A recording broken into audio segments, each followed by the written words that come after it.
As soon as I heard the group invitation for a bike ride along the Timucuan Trail with friends and family, I knew I wanted to participate. There was only one problem. I didn't have a bike. With 5 days to figure it out, but also a full work schedule, I took limited action.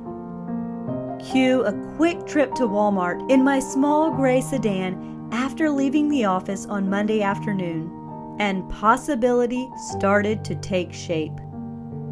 I strolled the sporting goods aisle, fell in love with a baby blue beach cruiser, and rolled her right up to the self-checkout line. Things were looking good. 4 days to spare, and I had wheels. Except, here's where I would insert the disappointed cry face emoji if I could.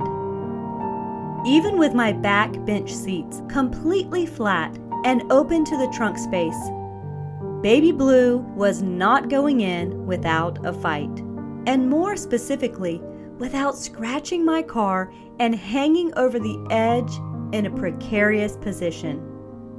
I grunted and groaned, shifted and shuffled until a passerby had compassion on me and tried to come up with an angle that would work for the 40-minute ride home. But after several minutes, he looked over with a sober expression and said, "It's not going to fit."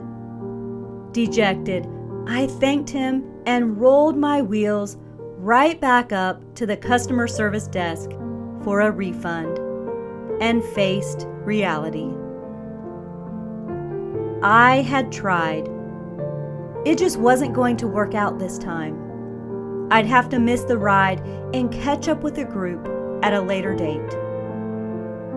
Deep down, though, I knew there would never be another ride just like this one. Coordinating the schedules of such a large group and planning it at the right time of year is no easy feat. But I was resigned to my fate. It seems silly in retrospect, I know. But do you ever have those moments where you feel like you have to make something happen on your own, or not at all? To ask for help would be too much trouble, and it would inconvenience others. So, it's got to be your way, or it just gets crossed off the list. If you do, well, solidarity, my friend. Me too. But here's what happened next. Later that evening, I casually mentioned the Walmart incident to my parents over dinner. And the following day, my uncle delivered a bike that had been sitting in his garage for a couple years, but is still in good shape. My dad made a few adjustments for me, and a friend offered to transport the bike on the event date. Turns out, I just had to show up and ride. And what a beautiful ride it was. Following the Timucuan Trail on a breezy May evening, I thought about how easy it can be to miss a wonderful opportunity in life because of stubborn independence. Plenty of people would have gladly helped in the beginning if only I'd asked. Instead, I almost counted myself out. If I couldn't get my own bike, transport it myself, and make it happen the way I planned, then there was no use moving forward. I found it to be a memorable lesson for me, and maybe it will resonate with something you're facing too.